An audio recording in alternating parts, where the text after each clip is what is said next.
बिस्मिल्लाहिर्रहमानिर्रहीम। अस्सलाम वालेकुम वरहमतुल्लाहि वबरकातुहू। जी मेरे भाई, क्या हाल चाल है आप लोगों के? तबीयत कैसी है आपकी? तो कॉस्ट अकाउंटिंग का हम नया चैप्टर स्टार्ट करने लगे हैं आज। लेबर कॉस्टिंग, ठीक है। ये तो आपको पता ही है कि अगर हम कॉस्ट अकाउंटिंग में ओवरऑल हम बात करते हैं तो किसी भी चीज़ को बनाने के लिए तीन चीज़ें चाहिए: मटेरियल, लेबर और ओवरहेड। और अगर आप ओवरऑल बात करें तो इन तीन चीज़ों पर ही हम काम करते रहेंगे: मटेरियल है, लेबर है और ओवरहेड्स हैं, ठीक है। मटेरियल, हमें पता है कि मटेरियल की जो सारी कैलकुलेशन है वो फर्स्ट टू चैप्टर्स के अंदर हो रही है, ठीक है। पहले दो चैप्टर्स में मटेरियल की कैलकुलेशन है, चैप्टर नंबर 1 है और चैप्टर नंबर 2 है, ठीक है। और ओवरहेड चैप्टर नंबर 3 और 4 है, वो ओवरहेड्स की कैलकुलेशन। और ये चैप्टर नंबर 5 है हमारा, लेबर कॉस्टिंग। बेसिकली अगर हम बात करें तो आपको पता है जब भी कोई चीज बनाए, इवन कि ये एक पेन है, इस पेन को बनाने के लिए जाहिर सी बात है इसके ऊपर मटेरियल तो आपको नजर आ रहा है, लेकिन क्या ये ऑटोमेटिकली खुद ही बन गया होगा? इस पे लेबर भी लगी होगी, ओवरहेड्स भी लगे होंगे। ओवरहेड्स मतलब मटेरियल और लेबर के अलावा जो कॉस्ट है वो भी लगी होगी। हमारा लेबर कॉस्ट पढ़ने का मेन मकसद ये होता है कि इस एक यूनिट को बनाने के लिए हम लेबर का खर्चा कितना इसके अंदर ऐड करें, ताकि फिर जब सेल करते वक्त हम जितनी लेबर का खर्चा इस प्रोडक्शन के ऊपर लग गया है ना, वो हम रिकवर कर लेंगे इसकी सेल प्राइस में से। तो लेबर, आपको पता है कि ये एक इंपॉर्टेंट एलिमेंट है किसी भी चीज की कॉस्ट फाइंड करने में। तो कुछ कंपनीज तो इवन के उसके अंदर मटेरियल होता ही नहीं है।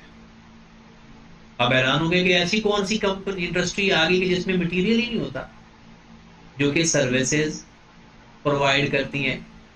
सर्विस इंडस्ट्री में कहाँ मटेरियल होता है? तो कुछ लेबर इंटेंसिव और ओवरहेड इंटेंसिव इंडस्ट्रीज होती हैं, तो इसलिए लेबर की कॉस्टिंग बहुत इंपॉर्टेंट एलिमेंट है किसी भी चीज की कॉस्ट फाइंड करने के लिए। तो हम बिस्मिल्लाह करते हैं जनाब। लेबर कॉस्टिंग, इसमें क्या पढ़ना है हमने, क्या हमारा एजेंडा होगा, किस तरह से हमने इसको आगे लेकर चलना है, तो वो देखते हैं। कि लेबर के अंदर सबसे पहले तो आपको इस बात का पता होना चाहिए कि ये इम्पोर्टेंट क्यों है। उसकी वजह कि आपकी जो प्रोडक्शन है वो डिपेंड कर रही होती है लेबर के ऊपर। क्वालिटी डिपेंड कर रही होती है लेबर के ऊपर। वजह कि अगर आपकी लेबर अच्छी है, मोटिवेटेड है, आप उसको अच्छी वेजेस पे कर रही हैं, तो वो काम भी हो सकता है अच्छा कर ले। और अगर आपकी लेबर खुश नहीं है तो फिर मसला हो सकता है क्वालिटी में भी और प्रोडक्शन के अंदर भी, कि वो हो सकता है इतना वो उस खुशी से काम ना करे जिस खुशी से उसे करना चाहिए। ठीक होगी बात? तो करते हैं जनाब स्टार्ट हम इसमें कि लेबर के अंदर सबसे पहले तो हमें पता होना चाहिए कि लेबर दो टाइप की होती है। ये आपको पता ही है, पहले भी हमने पढ़ा हुआ है। डायरेक्ट लेबर और इनडायरेक्ट लेबर। यहां से हम स्टार्ट करने लगे। डायरेक्ट लेबर और इनडायरेक्ट लेबर। डायरेक्ट लेबर किसे कहते हैं? अगर किसी भी, जैसे ये एक यूनिट कॉस्ट है, एक यूनिट है जिसकी हम कॉस्ट फाइंड करना चाहते हैं, जो लेबर डायरेक्टली इन्वॉल्व है इसके बनाने में, उसको जो हम पैसे पे करेंगे वो डायरेक्ट लेबर कहलाएगी। मतलब कुछ लोग इसको बना रहे हैं, कुछ लोग इसकी फिनिशिंग कर रहे हैं, कुछ लोग इसके अंदर ये निब जो है ये फिट कर रहे हैं, ये सारे डायरेक्ट लोग हैं, डायरेक्ट लेबर है। वैसे तो अगर किताबी डेफिनेशन देखी जाए तो ऐसी लेबर कॉस्ट जो किसी भी कॉस्ट यूनिट के अंदर हम ट्रेस कर लें, मतलब ये जो यूनिट है इसके अंदर अगर हमें ये पता चल जाए कि इसमें लेबर कितनी हमने पे की है, वो डायरेक्ट लेबर है। जैसे अगर हम एक बंदे को कहते हैं कि भाई आप ये फिट कर दो, हम आपको 50 रुपए देंगे। ये तो क्लियर बात होगी ना, हम उसको हर यूनिट के ऊपर 50 रुपए दे रहे हैं। फिर इनडायरेक्ट लेबर कौन सी है? एक तो है ना कि इसको डायरेक्ट बनाने वाले, मतलब जो cost, labour cost that will be traced into cost unit. मतलब जो यूनिट हमने बनाया उसके अंदर वो कॉस्ट हमें, वो डायरेक्टली इन्वॉल्व है, डायरेक्टली एट्रीब्यूटेबल है। जैसे कोई भी बंदा इसको बनाने में शामिल है, वो डायरेक्ट लेबर है। और डायरेक्ट लेबर को अगर हम कॉस्ट फ्लो में देखें तो प्राइम कॉस्ट में ऐड किया जाता है ना। मटेरियल और लेबर प्राइम कॉस्ट होता है, और ओवरहेड हमारे होते हैं। हाँ, इसमें कुछ डायरेक्ट लेबर का कुछ पोर्शन ऐसा भी होता है जो ओवरहेड में जाता है, वो आप सोच के बैठें, मैं आपको इस सीक्वेंस में ही पढ़ाऊंगा कि कुछ डायरेक्ट लेबर का भी पोर्शन ऐसा होता है जो कि ओवरहेड में चला जाता है। इनडायरेक्ट लेबर वो लोग हैं, जैसे कि सुपरवाइजर है, जो सुपरवाइज कर रहा है वो इन्वॉल्व नहीं है, जस्ट सुपरवाइज कर रहा है, उसको जो हम पे करेंगे वो इनडायरेक्ट लेबर में चला जाएगा। फिर आप देखें कि कुछ लेबर ऐसी भी है कि जो आपका सामान एक जगह से दूसरी जगह लाने में काम कर, जैसे डिलीवरी, जो डिलीवरी वैन है उसका जो ड्राइवर है वो उसको बनाने में इन्वॉल्व तो नहीं है, लेकिन हम उसको भी तो पैसे देते हैं। तो इनडायरेक्ट लेबर वो अमाउंट होती है कि वो लेबर कॉस्ट होती है, labour cost that will not be traced into cost unit. लेकिन वो काम इसीलिए कर रहे हैं लेकिन वो डायरेक्टली इन्वॉल्व नहीं है। अब इसके जो पैसे हम पे कर रहे हैं ना, उसको हम ओवरहेड्स में जाकर ऐड कर देंगे, जिसे हम मैन्युफैक्चरिंग ओवरहेड कहते हैं या प्रोडक्शन ओवरहेड कहते हैं। ओके की बात? हाँ जी। अब प्रोडक्शन ओवरहेड या ओवरहेड, ये तो आपको पता ही है कि हम जो इनडायरेक्ट लेबर है वो सारी की सारी प्रोडक्शन ओवरहेड में जाकर ऐड कर देते हैं, और आगे फर्दर जो भी इसकी एंट्रीज पास करनी हो या जो भी करना हो उसके अंदर जाकर डील हो। तो लेबर दो टाइप की होगी, एक डायरेक्ट लेबर और एक इनडायरेक्ट लेबर। जो डायरेक्ट लेबर है वो हमारी प्राइम कॉस्ट है, और जो इनडायरेक्ट लेबर है वो हमारे ओवरहेड कहलाते हैं। Got it? अब आगे फर्दर अगर हम देखें कि लेबर को पे करने के लिए लेबर की जो पेमेंट है वो किस पे डिपेंड करती है? लेबर की जो पेमेंट है वो किस पे डिपेंड करती है? हाँ जी, आप भी सोचिए। नंबर वन, प्रोडक्शन पे। जाहिर सी बात है, कोई जितनी ज्यादा प्रोडक्शन करेगा हम उसको उतनी पेमेंट कर देंगे। नंबर टू, स्किल्स पे। ये तो आपको आइडिया है ना कि कुछ लोग ज्यादा एक्सपीरियंस होते हैं, हम उनको ज्यादा पैसे पे करते हैं। कुछ लोग थोड़े कम होते हैं, जिसे सेमी स्किल्ड कह लो, उसकी पेमेंट कुछ और होती है। कुछ लोग अनस्किल्ड होते हैं, उसकी पेमेंट कुछ और होती है। प्रोडक्शन की अगर हम मैं बात करूं तो ये है वॉल्यूम, मतलब कोई कितने यूनिट बनाएगा हम उनको वैसे वैसे पैसे देंगे। तीसरे नंबर पर टाइम, जिसे मोस्टली क्या कहा जाता है, लेबर आवर। कि जनाब जितने घंटे कोई काम करेगा हम उसके हिसाब से पेमेंट करते हैं। अगर हम इसकी बेसिक सी एग्जांपल देखना चाहें तो वो भी देख लेते हैं, और फिर आगे फर्दर उसकी पेमेंट के मेथड पे चलते हैं। सपोज दैट कि अगर हम बात करें कि जो हमारा वेज प्लान है वो ये है कि ₹6 per unit, and total units produce during the month. ये वीकली भी हो सकता है, मंथली भी हो सकता है, एनुअल भी हो सकता है। 14,000। एक यूनिट का रेट है 6 रुपए जो बनाने में लेबर को हमने देना है, और टोटल इस महीने में हमारी सारी लेबर ने 14,000 यूनिट प्रोड्यूस किए। तो पता है हमारी टोटल वेज कितनी आ जाएगी? Wages 14,000 multiply by 6। हाँ, इसके फर्दर काफी चीजें आई है ना कि इतना ही आसान समझ लेना, काफी चीजें आएंगी, वो भी हम डिस्कस करेंगे। अगर हम यही बात करते हैं कि ये नंबर ऑफ आवर्स के ऊपर है, तो यहां पर आवर्स की बात लिखी होती, और यहां पर ये आवर्स होते हैं कि दी टोटल आवर्स वर्क कितना किया है, तो ये 14,000 मल्टीप्लाई बाय 6 हमारे पास आ गया। तो ओवरऑल अगर हम बात करते हैं मेरे भाई, तो जो वेजेस हमारे मेथड होते हैं ना, वो बेसिक दो ही होते हैं। फर्दर हैं बोनस प्लान, फर्दर स्कीम्स हैं, लेकिन बेसिक दो ही हैं। अगर हम बात करें मेथड्स ऑफ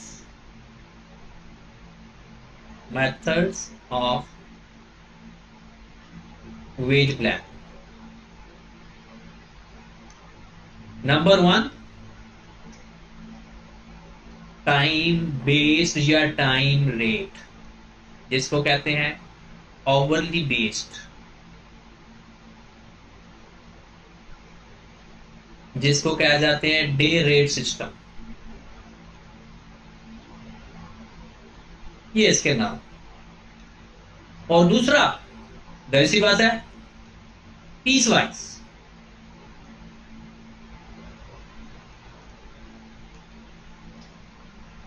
पीस वाइज का मतलब क्या है? वॉल्यूम वाइज, यूनिट वाइज, कि जितने यूनिट बनाओ उतने पैसे ले लो। लेकिन इसमें छोटी छोटी बातें और भी हैं, एक एक सवाल इसका कर लेते हैं, बल्कि दो दो सवाल कर लेते हैं, ठीक है? और उनकी आपने प्रैक्टिस भी करनी है, तो उस सवालों से हमें पता चल जाएगा कि ऐसा किस तरह से हम कैलकुलेशन करेंगे। तो पहले आ जाते हैं टाइम के ऊपर। क्वेश्चन लिखे जरा, आपने बीआरसी तो सबने किया हुआ ही है, तो उसमें ही ये सवाल आया करते थे। Suppose that total hours worked during this month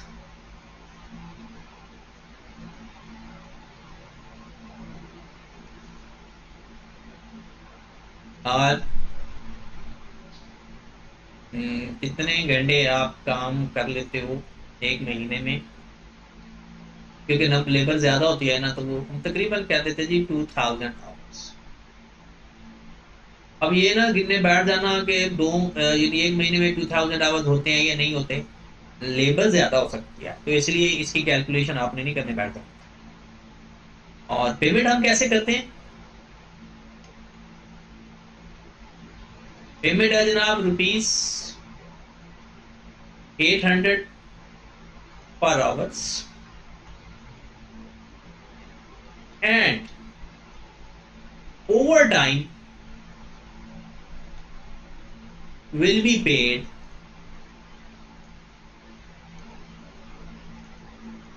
normal या बेसिक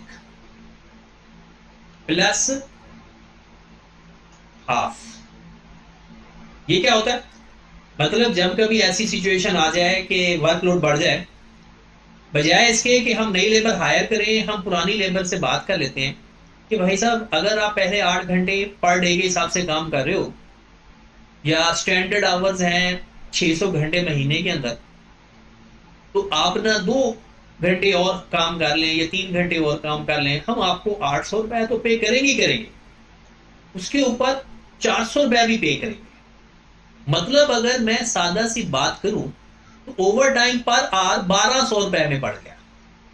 अब कहेंगे सर ये तो ज्यादा है, यानी 800 इवन के कुछ डबल भी पे करते हैं, कुछ 25% ज्यादा पे करते हैं, तो ये परेशान ना होना। कि वो कभी कोई 1/4 एक्स्ट्रा पे करता है, कोई हाफ, को डबल। उसकी वजह ये होती है कभी कभी कंपनी को ऑर्डर ज्यादा मिल जाता है, अब वो नए अनस्किल्ड लेबर लेकर आए, उनको पहले स्किलफुल बनाए, या हो सकता है मार्केट में लेबर अवेलेबल ही ना हो। इसलिए कुछ कंपनीज ये डिसाइड कर लेती हैं कि भाई उन्हीं से काम करवा लेते हैं, और उन्हीं को ही, क्योंकि बेसिक ऐड तो उन्होंने हमारे प्रोडक्शन की कॉस्ट में कर देना होता है ना सारा कुछ, तो वो उन्हीं को पे कर देते हैं। इसको बोलते हैं, ये जो 400 एक्स्ट्रा है ना, 400 जो एक्स्ट्रा पे किया जा रहा है ना, इसे बोलते हैं over time premium. 1200 over time premium नहीं है, 1200 ओवर टाइम प्रीमियम नहीं है, बल्कि कितना है, 400 ओवर टाइम प्रीमियम है, क्योंकि 800 तो नॉर्मल पेमेंट है। ठीक होगी बात। अब normal standard time required, standard time required in a month is 1800 hours. Find total wages of this month. लो मेरे भाई, सवाल हमने लिखा, जरा गौर फरमाइएगा कि जनाब 2000 घंटे काम हुआ इस महीने, लेकिन नॉर्मली काम कितना होता है, 1800 घंटे। तो मेरे भाई इसमें 200 घंटे ओवर टाइम, 200 घंटे क्या है, ओवर टाइम। Got it. क्योंकि 2000 घंटे इस महीने काम हुआ है, और नॉर्मल स्टैंडर्ड तो 1800 था, तो 1800 का तो हमने पे करना ही करना था, हमने काम करवा लिया 2000 घंटे। तो ये जो 200 घंटे हमने ओवर टाइम काम करवाया है ना, इसको हम पे करेंगे 1200 के हिसाब से, और 1800 घंटे का हम पे करेंगे 800 के हिसाब से। तो इसको हल करने के मैं आपको दो तरीके बता रहा हूं, और उन दोनों में से मैं आपको एक रिकमेंड करूंगा कि आप ज्यादातर वो देखना, क्योंकि उसमें से ना आपके दो काम पूरे हो जाएंगे। तो मेथड वन तो ये है कि आप ऐसा करें कि ये मेथड वन इसका नाम नहीं है, बस ये दो ऑप्शन है, इसमें से जो मर्जी कर लेना, कि आपके 1800 का वो मल्टीप्लाई करेंगे 800 से, ठीक है, और 200 को मल्टीप्लाई करेंगे 1200 से। ये हमारे पास पूरे महीने की वेजेस आ जाएंगी। ये कोई मेरा रिकमेंडेड मेथड नहीं है, ये एक मेथड है, ठीक है। तो करें जरा कैलकुलेट। जी जनाब, 1800 मल्टीप्लाई बाई 800 कितना आ गया, आप भी साथ साथ कैलकुलेशन किया करो, सीखो। 1440000, और 200 को मल्टीप्लाई करेंगे 1200 से, तो 2,40,000। Got it. इसका टोटल कर लेते हैं,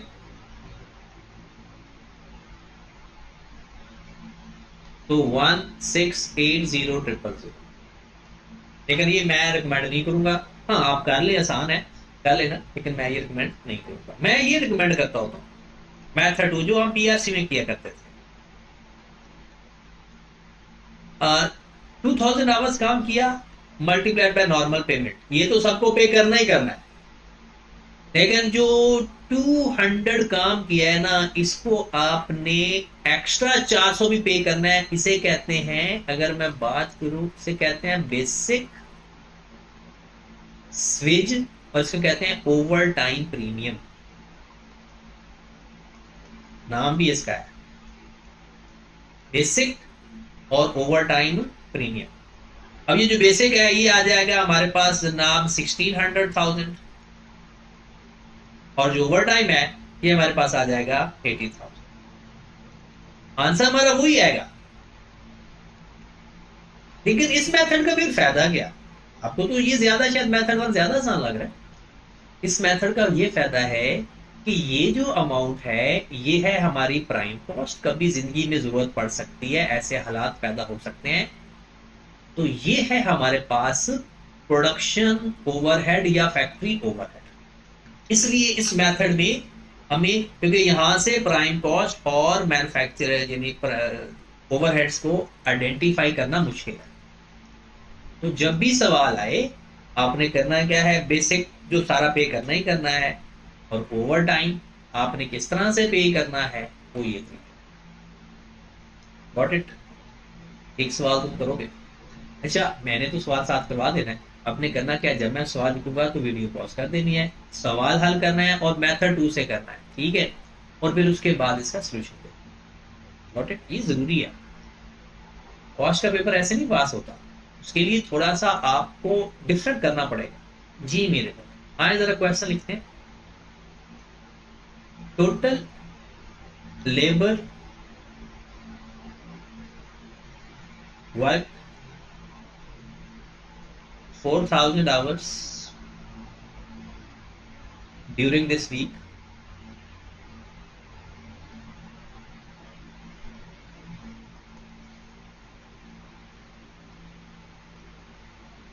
At the rate of rupees 1,000 per hour.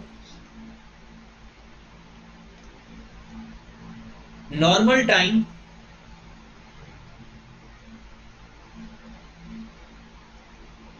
required this week is 3,900 hours. Overtime payment is normal plus 1/4, मतलब कि 25%। लो जनाब, जल्दी से आप method basic labour, basic wages और ओवरटाइम प्रीमियम और टोटल वेजेस फाइंड कर पे। वीडियो आपने पॉज करनी है। वीडियो पॉज करने के बाद पहले हल करना है और फिर इसका सोल्यूशन। ठीक है, मैं कह रहा हूँ सोल्यूशन, क्योंकि आप टाइम मैनेज नहीं वेट करना, आप वीडियो पॉज करके वेट कर लेना, ठीक है? तो क्या होगा, सबसे पहले आपने लिखना है बेसिक वेजेस, फिर आपने लिखना है ओवरटाइम प्रीमियम,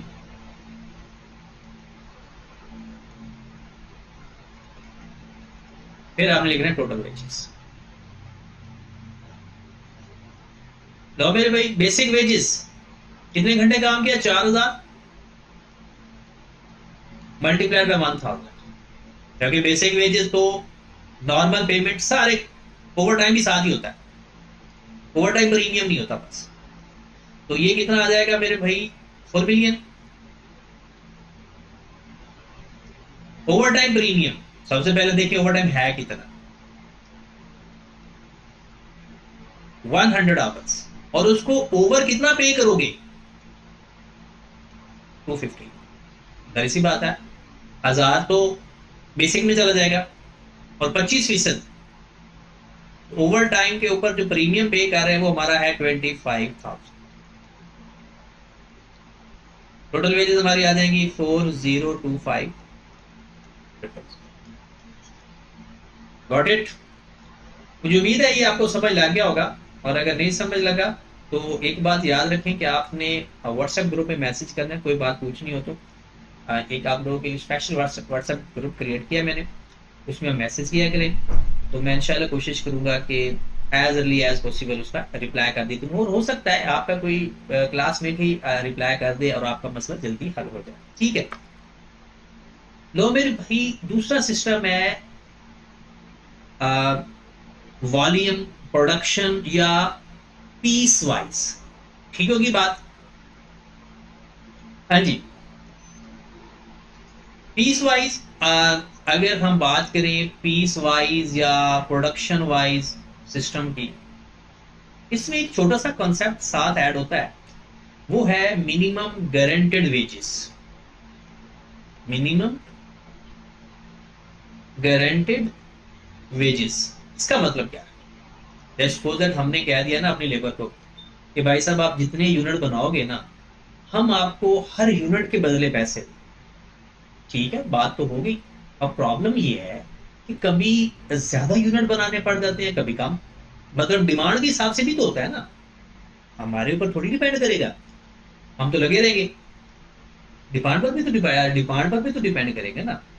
तो फिर ये एक प्रॉब्लम आता है कि हमारी लेबर को थोड़ा सा एक डर पैदा हो जाता है कि यार अगर सपोज दैट आज हमने 100 यूनिट 1000 यूनिट बनाया और हमें उसने 10 रुपए के हिसाब से, सपोज कर रहा हूँ कि 10 रुपए के हिसाब से हमें पैसे मिले, तो आज तो मैंने 10,000 कमा लिया।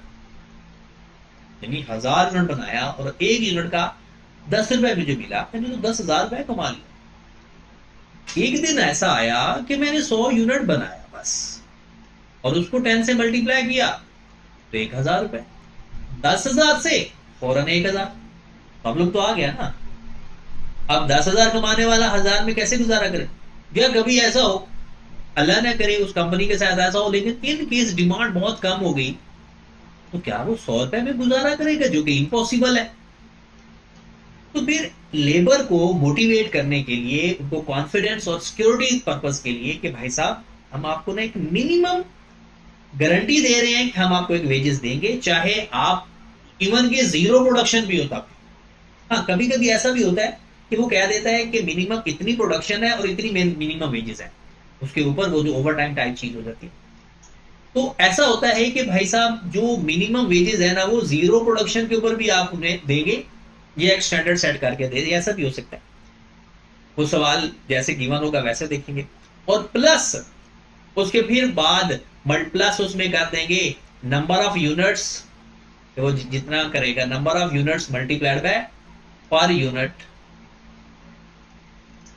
हाँ, कभी कभी ऐसा हो सकता है, बिल्कुल हो सकता है कि मिनिमम वेज रेट के लिए वो मिनिमम प्रोडक्शन भी रख दे, भाई आपको 50 यूनिट तो बनानी बनाना, उससे ऊपर बनाओगे तो आपको हर हिसाब के हिसाब से पैसे मिलते जाए, हर यूनिट के हिसाब से। तो ऐसा भी हो सकता है।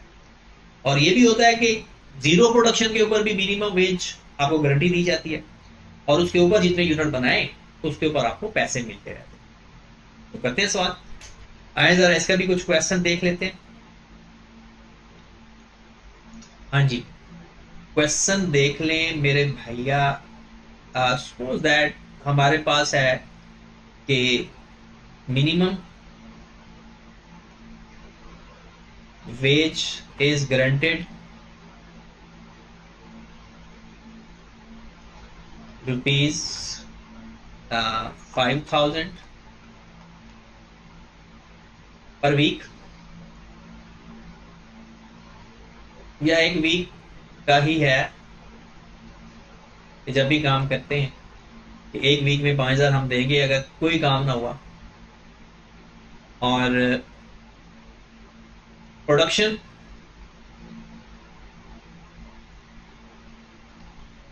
During week 1 2,000 units, week 2 2,500 units, week 3 1,500 units, week 4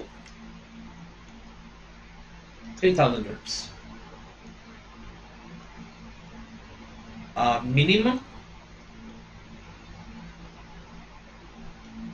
veg plus ₹10 per unit,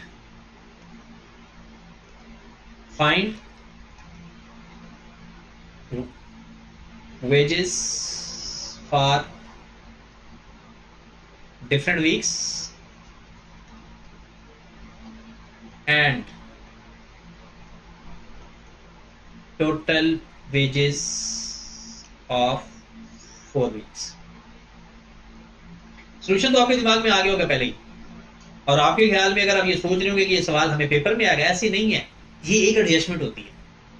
मतलब बाकी एक सवाल होता है पूरा, उसके अंदर एक छोटी सी एडजस्टमेंट ये भी होती है। तो इसलिए हम पहले अलग अलग एडजस्टमेंट पढ़ेंगे और फिर किसी न किसी सवाल के अंदर इसको पढ़ेंगे टोटल कंप्लीट। ठीक है, तो आया जनाब, इसको हल करने का तरीका देख लेते हैं। हाँ जी, यहां पर ही मैं हल करवा देता हूं आपको कि जनाब वीक 1 के अंदर एक तो 5,000 पे करना है हमने, प्लस 2000 मल्टीप्लाइड बाय 10। ऐसे अच्छा सवाल वो होगा कि जब वो थोड़ा सा मिनिमम प्रोडक्शन भी फिक्स कर देगा। का सवाल भी हम देखते हैं कि कम से कम इतने यूनिट बनाना जरूरी है 5000 के अंदर। उससे ऊपर बनाएंगे तो उससे नीचे बनाएंगे तो आपको फिर 5000 भी नहीं मिलना। मतलब उतने आपने लाजमी बनाने हैं। हाँ, उससे ऊपर जितने बनाओगे ऐसा भी कभी कभी हो सकता है, लेकिन वो डिपेंड करता है। मोस्टली जो मिनिमम होता है ना वो जीरो प्रोडक्शन पर भी होता है। मतलब आप जितने मर्जी बनाए। फिर उसके बाद वीक 2 ये आ जाएगा 25,000। वीक 2 में 5,000 प्लस 2,500 मल्टीप्लाइड बाय 10, 30,000। वीक 3 के अंदर 5,000 प्लस 1,500 मल्टीप्लाइड बाय 10, 20,000। फिर वीक 4 के अंदर 5,000 ये मिनिमम देना ही देना है, प्लस 3,000 मल्टीप्लाइड बाय 10, 35,000। ये हमारे पास हर वीक की आ गई और टोटल हमारे पास आ गया 50 और 60 110।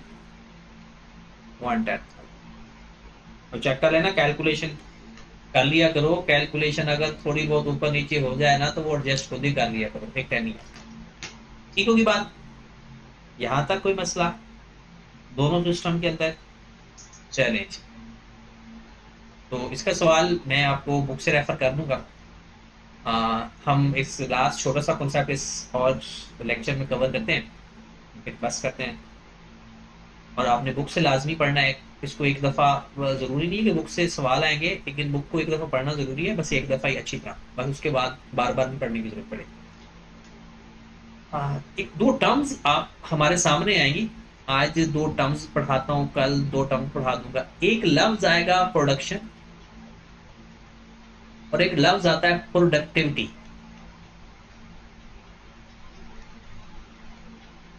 इन दोनों में फर्क होता है, प्रोडक्शन और प्रोडक्टिविटी। पेपर में आ सकता है सवाल। प्रोडक्शन कहते हैं आपने कितने यूनिट प्रोड्यूस किए, मतलब हाउ मैनी यूनिट्स प्रोड्यूस्ड। मतलब ये वॉल्यूम को क्वांटिटी, वॉल्यूम आपने कितने यूनिट बनाए। जैसे एक लेबर है, उसने 10 घंटों में 5,000 यूनिट बनाए। ये जो 5,000 यूनिट्स है ना, that is the production. Productivity, अब प्रोडक्टिविटी कहते हैं एफिशिएंसी को। मतलब रेट कि किस रेट के हिसाब से बनाए हैं। मतलब एक यूनिट बनाने के लिए कितना टाइम लगा, या एक घंटे में कितने यूनिट बनाए। इसी घर में एक और एग्जांपल देते हैं। एक और लेबर है, उसने 10 घंटे में 4,000 यूनिट बनाए, या उसने भी 5,000 यूनिट बनाए, लेकिन जो टाइम है वो 12 घंटे लगा दिया। अब जो ये है 4,000 5,000 ये प्रोडक्शन है, but 5,000 divided by 10, 500 units per hour, that is the productivity, efficiency. एक घंटे में कितने यूनिट बना रहा है, ये 400 बना रहा है। हालांकि इसने भी 10 घंटे काम किया, इसने भी 10 घंटे काम किया है। इन लोगों ने भी 5,000 यूनिट बनाया है, लेकिन 12 घंटे लगा दिए हैं। इनका एक घंटे की एफिशिएंसी क्या आएगी, तो इसको 12 पे डिवाइड कर देंगे। तो प्रोडक्टिविटी बेसिकली क्या होता है, प्रोडक्टिविटी इज द एफिशिएंसी कि पर यूनिट पे कितना टाइम लग रहा है, या एक घंटे में कितने यूनिट बन रहे हैं। और प्रोडक्शन क्या होता है, टोटल वॉल्यूम कितना बना है, इररिस्पेक्टिव ऑफ के टाइम कितना लग रहा है। पेपर में आपको 2 नंबर का सवाल आ सकता है, या आपको वो किसी क्वेश्चन के अंदर एक एडजस्टमेंट दे सकता है प्रोडक्टिविटी रेट के हिसाब से। प्रोडक्टिविटी रेट या तो वो फाइंड करवा लेगा आपसे प्रोडक्टिविटी रेट, या वो प्रोडक्टिविटी रेट देके हमसे टोटल वेज फाइंड करवा लेगा। जैसे एक एग्जांपल लेते हैं, कि हम पे कर रहे हैं, लेबर रेट है ₹20 पर आवर, के 20 रुपए 1 घंटे में हमने पे करने हैं। और total unit produce, total units produce हम क्या देते हैं जनाब, 5000 निकाल लेते हैं। 5000 यूनिट्स इन 100 आवर्स, मतलब लेबर रेट है 20 रुपए per hour. Got it. Total unit produce हुए हैं 5000 और 100 आवर्स 5000 यूनिट को लग गया। डन। नॉर्मल टाइम अलाउड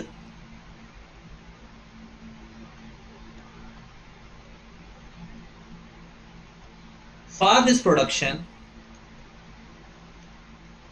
मतलब 5000 यूनिट बनाने के लिए जो नॉर्मल टाइम है ना, वो लगता है, 2 केस लगते हैं। यानी नॉर्मल टाइम लगता है कि सपोज दैट 120 आवर्स, और हम यहां पर 2 सिनेरियो बना लेते हैं, एक 100 आवर एक केस, और एक और केस भी बना लेते हैं कि 130 आवर्स। 5000 यूनिट बनाने के लिए हमने अलाउ किया हुआ 120 घंटे नॉर्मल टाइम। भाई 120 घंटे में हमें 5000 यूनिट बननी चाहिए। कुछ लोगों ने 100 घंटे में बना दिए और कुछ लोगों को 130 घंटे लगे। हमने प्रोडक्टिविटी रेट या एफिशिएंसी रेट फाइंड करना। अगर हम प्रोडक्टिविटी रेट फाइंड करना चाहते हैं ना, प्रोडक्टिविटी रेट, इसके 2 तरीके हैं। दोनों आपको जो मर्जी तरीके के, ये दोनों अलाउड है, इसमें मेरी कोई रिकमेंडेशन नहीं है कि आपने कौन सा तरीका लेना है। सबसे पहले आपने जो भी तरीका करना है, एक आपने फाइंड करना है स्टैंडर्ड या नॉर्मल, स्टैंडर्ड या नॉर्मल, और दूसरा आपने लेना है एक्चुअल। वो क्या लेना है, वो 2 तरह से। वो आप यूनिट, मेथड 1, आप यूनिट को बेस बना सकते हो, या आप नंबर ऑफ आवर्स को बेस बना सकते हो। पहले मैं यूनिट को बनाने लगा। Got it. अब है ये कि 120 घंटों में 5000 यूनिट बनने चाहिए थे। ओके होगी बात। आपने नंबर 1 को साथ दोबारा कर देता हूं। हाँ जी, नंबर 1। हाँ जी बताएं, स्टैंडर्ड क्या था, कितने घंटे लगने चाहिए थे? 120 आवर्स। 120 आवर्स में कितने यूनिट बन जाने चाहिए थे? 5000। ठीक होगी बात। हाँ जी। स्टैंडर्ड और नॉर्मल आपको पता है कि स्टैंडर्ड या नॉर्मल 120 घंटे, और एक्चुअल कितने लगाए आपने? 100 आवर्स। और अगर आप प्रोडक्टिविटी रेट या रेशो फाइंड करना चाहते हो ना, प्रोडक्टिविटी रेट या प्रोडक्टिविटी रेशो, तो आपने करना क्या है, standard over actual multiplied by 100।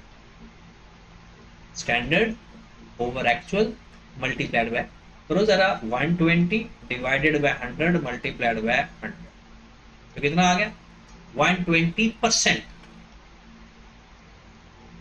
अगर 100 से आंसर ज्यादा आए, इसका मतलब है ये पॉजिटिविटी रेशियो, पॉजिटिव रेशियो, आप सही जा रहे हो, कम टाइम में ज्यादा काम हो रहा है, जो स्टैंडर्ड सेट किया है उससे बेहतर है।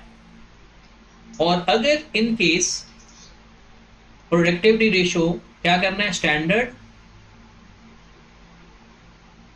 प्रोडक्टिविटी रेट, वो कहता है जी नॉर्मल रेट टाइम अलाउड 120 था,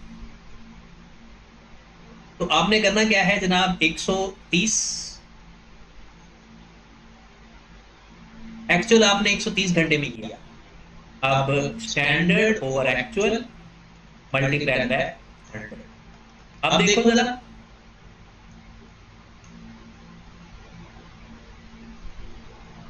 सॉरी, हाँ यही है, क्योंकि 120 नॉर्मल टाइम अलाउड था। और स्टैंडर्ड टाइम था और एक्चुअल आपने 130 पे लगाया, ठीक है। 120 डिवाइडेड बाय 130 मल्टीप्लाई बाय 100 और आंसर कितना आ गया आपके पास? 92.3%। लो जी, अगर 100 से कम आ रहा है तो इसका मतलब है आपकी जो रेट है, जो प्रोडक्टिविटी है, जो एफिशिएंसी है ना, वो कम है स्टैंडर्ड से। तो ये स्टैंडर्ड से ज्यादा एफिशिएंसी है। तो इसका फार्मूला क्या है? क्योंकि ज्यादातर जो फार्मूले होते हैं ना, वो होता है नीचे स्टैंडर्ड बेस किया जाता है, लेकिन प्रोडक्टिविटी रेशियो फाइंड करने के लिए आपका फार्मूला क्या होता है? स्टैंडर्ड आवर्स अलाउड थे डिवाइडेड बाय एक्चुअल आवर्स कितने लगे, मल्टीप्लाई। एक और तरीका भी है, वो देखते हैं। एक तो ये है ना कि नंबर ऑफ आवर्स आप देख लो, ये स्टैंडर्ड कितने चाहिए थे, लगे कितने। तो standard divide by actual multiply by. एक दूसरा तरीका होता है नंबर ऑफ यूनिट्स। वो क्या? वो देखिएगा जरा। आपने 5000 यूनिट बनाए थे 100 आवर्स के अंदर, तो आपने 1 घंटे के अंदर कितने यूनिट बनाए? 50 पर आवर्स। लेकिन स्टैंडर्ड क्या कहता था कि आप 5000 यूनिट बनाए 120 घंटे में। तो ये कितना आएगा? मतलब 5000 डिवाइडेड बाय 120, तो ये आ जाएगा 41.67। आपने एक्चुअली में 50 यूनिट बना लिए 1 घंटे में, लेकिन स्टैंडर्ड क्या कहता था कि 1 घंटे में 41 बनाए। तो आपकी प्रोडक्टिविटी रेशियो ज्यादा अच्छी है। अगर हम इसको इसकी प्रोडक्टिविटी रेशियो फाइंड करें ना, तो ये चेंज हो जाएगी। अब जरा गौर फरमाइएगा, आपने बनाए 50 unit actual divided by 41.67 multiplied by 100, answer वही आएगा 50 डिवाइडेड बाय 41.67 मल्टीप्लाइड बाय 100, 120%। ये जो आंसर 199 190 पॉइंट समथिंग आ रहा है ना, अगर आप पर आवर्स के हिसाब से देखोगे तो इसका फार्मूला कुछ और होता है। ये आगे हमने देखना भी है, लेबर एफिशिएंसी और लेबर प्रोडक्टिविटी। और यहाँ पर क्या करेंगे, दूसरा केस क्या बनता है? 130 घंटे वाला 500 डिवाइड बाय 130, तो 5000 डिवाइडेड बाय 130। ये दूसरा केस है 38.46। भाई साहब स्टैंडर्ड था कि 41 बनाओ, आपने तो उससे भी कम बनाए। फिर क्या करेंगे, जितने आपने बनाए डिवाइडेड बाय जितने बनाने चाहिए थे मल्टीप्लाइड बाय 100। Got it? इसमें आप स्टैंडर्ड को बेस बना रहे हो पर आवर के हिसाब से, और उसमें आपने एक्चुअल को बेस बनाया था। इस बात का आपने क्या रखना है। और ये तो अभी रेशियो फाइंड करें ना, आगे जी एफिशिएंसी रेशियो प्रोडक्टिविटी रेशियो, उसमें हमने इसको डिटेल में डिस्कस करा। ठीक है, अभी सिर्फ ये नंबर ऑफ मेथड्स को देख लें बस, इसके अलावा कुछ नहीं। Divided by 38.46 divided by 41.67 multiplied by 100, तो ये आपके पास आ रहा है जनाब 92.3%। ओके की बात। एक और तरीके से भी सवाल पेपर में आ सकता है, उसको भी देख लें। सपोज दैट हम एक सवाल मैं लिख ही देता हूँ, वो एक क्वेश्चन ही आप लिख लो। क्वेश्चन में अगर हम बात करते हैं कि suppose that mister A required to produce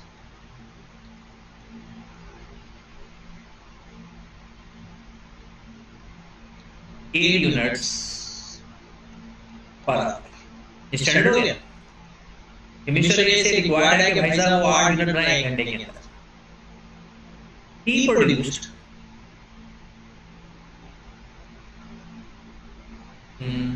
8000 units in 800 hours। जी जनाब, स्टैंडर्ड था कि 1 घंटे के अंदर वो 8 यूनिट बनाए, और उसने 800 घंटे के अंदर 8000 यूनिट बना दिए। प्रोडक्टिविटी रेशियो फाइंड करते हैं, दोनों तरीकों से करते हैं। अभी भी इसके डिफरेंट टाइप के क्वेश्चन आ सकते हैं, और जिस तरह से मर्जी आप कर लो ना, कोई मसला नहीं। ये जो मैं मेथड बता रहा हूँ, उसके अलावा भी आपको कोई तरीका कार मिल जाए लेकिन बस वो आंसर ठीक होना चाहिए तो वो सवाल हो जाता है। लेकिन कल के लेक्चर में हमने बेसिकली सीखना है एफिशिएंसी रेशियो और प्रोडक्टिविटी रेशियो, वो सही होगा इसके लिए, इस बात आपको ज्यादा क्लियर हो जाएगा। ठीक है, तो पहले हम वो यूनिट में स्टैंडर्ड टाइम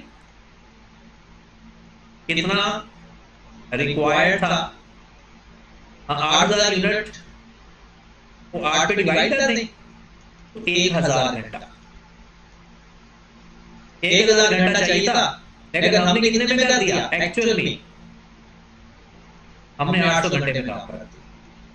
मैं आपको एक मजे की बात बताऊं, अगर आपको ये पता ना चल रहा हो ना कि डिवाइड किसको करना और मल्टीप्लाई, तो यहां से पता चल रहा है कि हमारा आंसर 100 से ज्यादा आना चाहिए या कम आना चाहिए। अब बताओ, 8,000 यूनिट 1,000 घंटे में स्टैंडर्ड था, हमने 800 में ही बना दिया, हमने ज्यादा एफिशिएंटली काम किया। तो किस तरीके से करेंगे, 1000 डिवाइडेड बाय 800। कल फार्मूला में इसका कल मजीद डिस्कस करूंगा, उसमें रेशियो के साथ मल्टीप्लाई बाय, तो 100 से आंसर ऑब्वियसली ज्यादा आएगा। 1000 डिवाइडेड बाय 800 मल्टीप्लाई बाय 125%। अगर हम दूसरे मेथड में जाए ना,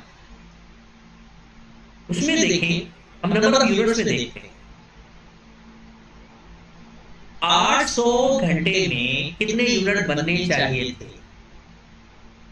या हमने जो यूनिट बनाए उसके लिए जो टाइम हमने 8, उसने खुद ही बता दिया, लास्ट टाइम तो हमने फाइंड किया था ना, इसमें उसने खुद ही बता दिया। ठीक है, तो 800 घंटे में स्टैंडर्ड कितने यूनिट बनने चाहिए थे, 6400, क्योंकि उसने कहा था ना कि 1 घंटे में 8 यूनिट बनाओ, तो 800 घंटे हमने काम किया, तो स्टैंडर्ड तो 6400 यूनिट बनने चाहिए थे ना, लेकिन हमने कितने बना दिए, 8,000 यूनिट।